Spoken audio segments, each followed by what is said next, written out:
Assalamualaikum warahmatullahi wabarakatuh. Di sini saya ingin menjelaskan tentang soal yang sudah ada di sebelah kiri. Di bawah ini adalah saldo-saldo dalam buku besar John Company, baik sebelum proses penyesuaian maupun setelah proses penyesuaian akhir tahun 2019. Berdasarkan perubahan pada saldo-saldo akun berikut ini, buatlah jurnal penyesuaian yang diperlukan pada tanggal 31 Desember 2019. Di soal ini sudah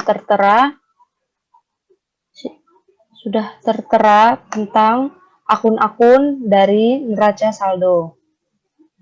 Kita tinggal menganalisis saldo sebelum penyesuaian, apakah berbeda dengan saldo setelah penyesuaian. Jika berbeda, maka hal itu akan masuk ke dalam jurnal AJP. Mari kita analisis ya. Yang pertama ada cash. Kita lihat di sini cashnya. Sebelum penyesuaian dia 100 juta. Dan setelah penyesuaian dia 100 juta, berarti dia tidak memiliki perubahan. Lalu yang kedua itu ada akun receivable. Sebelum itu 25 juta dan sesudah itu 35 juta. Berarti dia terjadi perubahan sebesar 10 juta.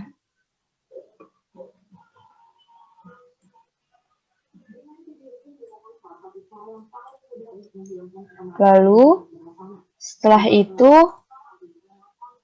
merchandise inventory. Sebelum penyesuaian dia 250 juta, tapi setelah penyesuaian dia juga tetap 250 juta, berarti ini tidak ada. Lanjut ke store supplies. Store supply sebelum penyesuaian sebesar 12.500.000. Dan setelah penyesuaian dia berkurang menjadi 7.500.000. Berarti di sini terjadi perubahan sebesar 5 juta.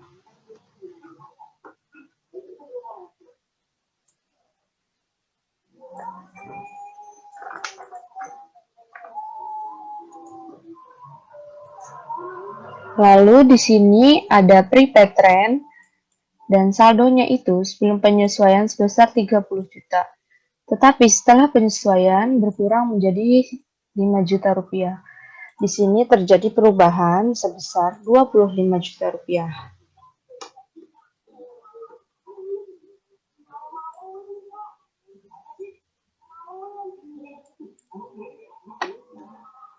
Lanjut ke store equipment.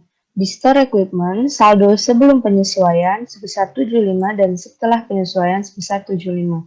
Hal ini tidak menyebabkan perubahan. Lanjut ke accumulated depreciation store equipment. Saldo sebelum penyesuaiannya 25 juta dan setelah penyesuaiannya 30 juta. Berarti terjadi perubahan sebesar 5 juta rupiah.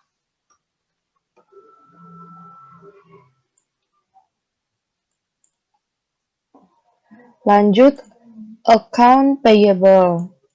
Di account payable, saldo sebelum penyesuaian sebesar 50 dan setelah penyesuaian sebesar 50. Berarti tidak ada perubahan. Lanjut, salaries payable. Di salaries payable sebelum penyesuaiannya dia tidak ada, 0. Tetapi setelah penyesuaian ada 15 juta. Berarti terjadi perubahan sebesar 15 juta rupiah.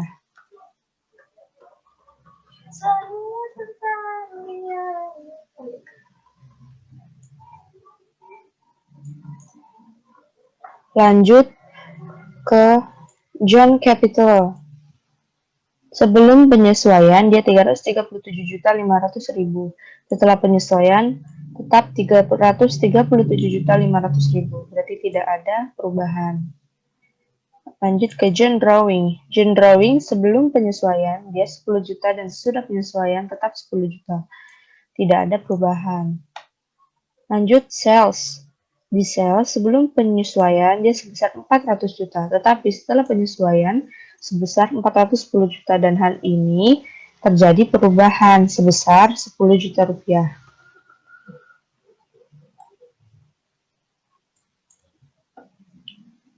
Kita lanjut sales discount. Di sales discount sebelum penyesuaian sebesar 2.500.000 dan sesudah penyesuaian sebesar 2.500.000. Hal itu tidak menyebabkan perubahan. Lanjut, ada cost of goods sold. Di sini, sebelum penyesuaian dia 300 juta dan sesudah penyesuaian tetap 300 juta. Tidak ada perubahan. Rent expense. Sebelumnya, dia 0. Tetapi, setelah adanya penyesuaian, dia berubah menjadi 25 juta, berarti terjadi perubahan sebesar 25 juta rupiah.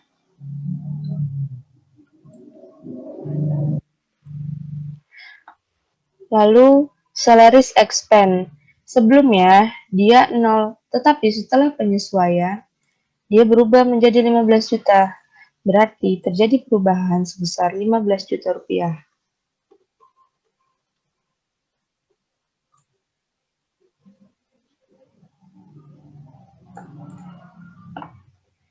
Kita lanjut ke advertising expense.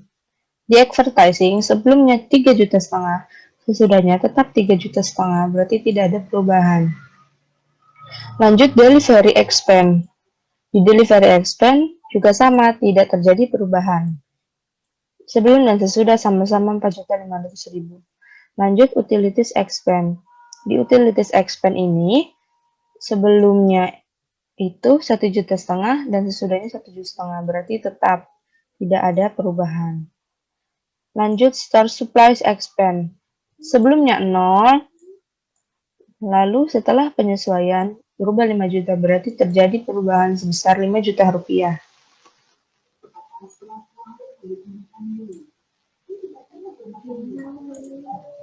Lanjut, di depreciation expense, sebelumnya juga 0, dan sesudahnya berubah juga jadi 5 juta. Terjadi perubahan sebesar 5 juta rupiah.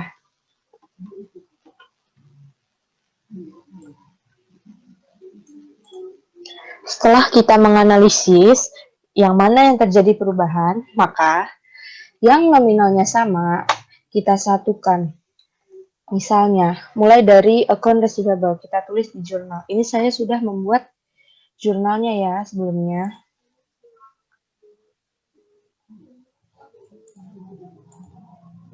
Kita tulis account receivable sebesar perubahannya. Perubahan itu kan 10 juta. Kita cari akun yang berubahnya sebesar 10 juta. Oh, akun yang ini. Berarti ini dan ini. Akun sales sebesar 10 juta rupiah.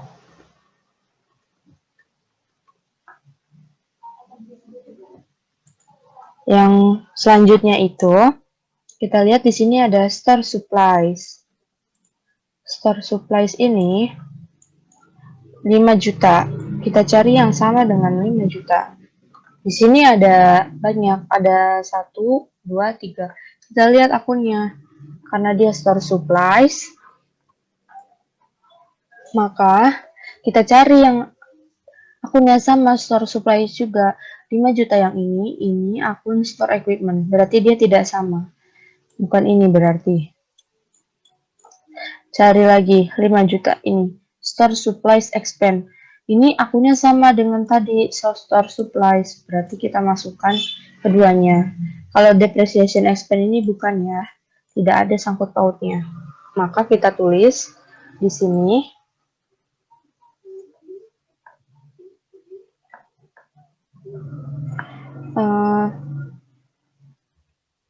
kita lihat di sini dia berkurang, sementara yang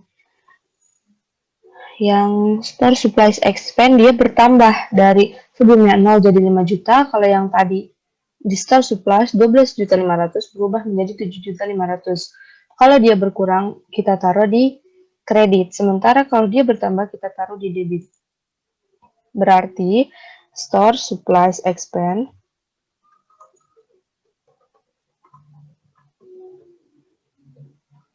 pada store supplies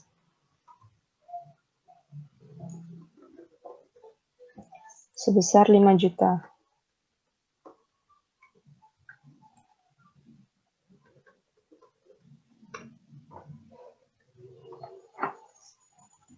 Kita lanjut ke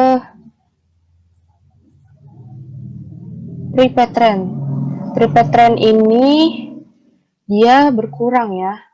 Berkurang sebesar 25 juta. Kita cari yang sama 25 juta. Oh, ini. Di Rent Expand. Ini akun yang saling bersangkut paut. Rent Expand kita yang tadinya 0 berubah menjadi 25 juta, berarti bertambah. Beban kalau bertambah itu berada di sebelah debit. Berarti kita tulis pertamanya Rent Expand. Pada yang prepaid trend tadi, berarti kita tulis prepaid trend sebesar perubahannya 25 juta.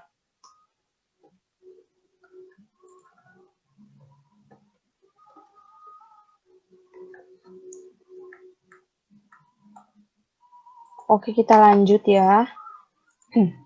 Kita lanjut accumulated depreciation store equipment sebesar 5 juta. Kita cari yang 5 juta juga. Di sini yang 5 juta itu ada depreciation expense. Berarti ini pasangan untuk store equipment ini. Ini dan ini.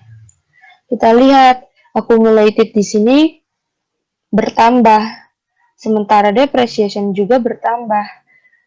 Kalau accumulated depreciation bertambah, posisinya itu berada di kredit, dan jika expense bertambah, posisinya di debit. Berarti kita taruh depreciation expense bertambah sebesar 5 juta dan accumulated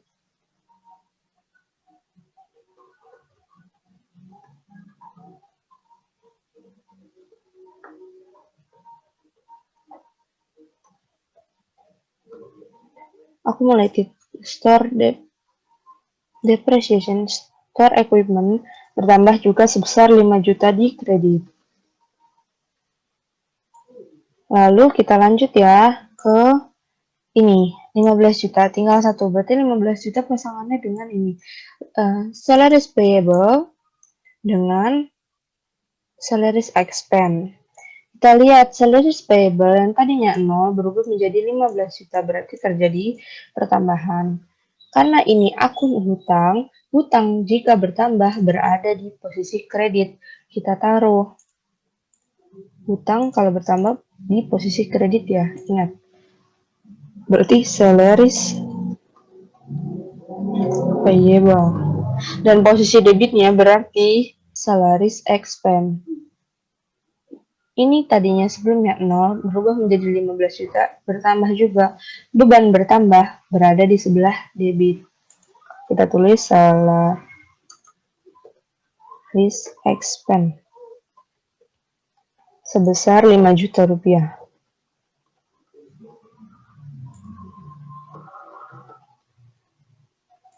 Lalu, ini sudah semua. Berarti kita sudah selesai mengerjakan ini semua. Tinggal kita hitung totalnya dari yang telah kita masukkan tadi. Kita jumlahkan semuanya. Totalnya itu menjadi 60 juta rupiah. Ini harus balance ya antara debit dan kredit. Jika kalian sudah mendapatkan total balance hasilnya, ini dan ini harus sama ya. Jika sudah balance, maka jawaban yang kalian hitung itu sudah benar dan tidak perlu diragukan lagi. Sekian dari saya, kurang lebihnya mohon maaf. Wassalamualaikum warahmatullahi wabarakatuh.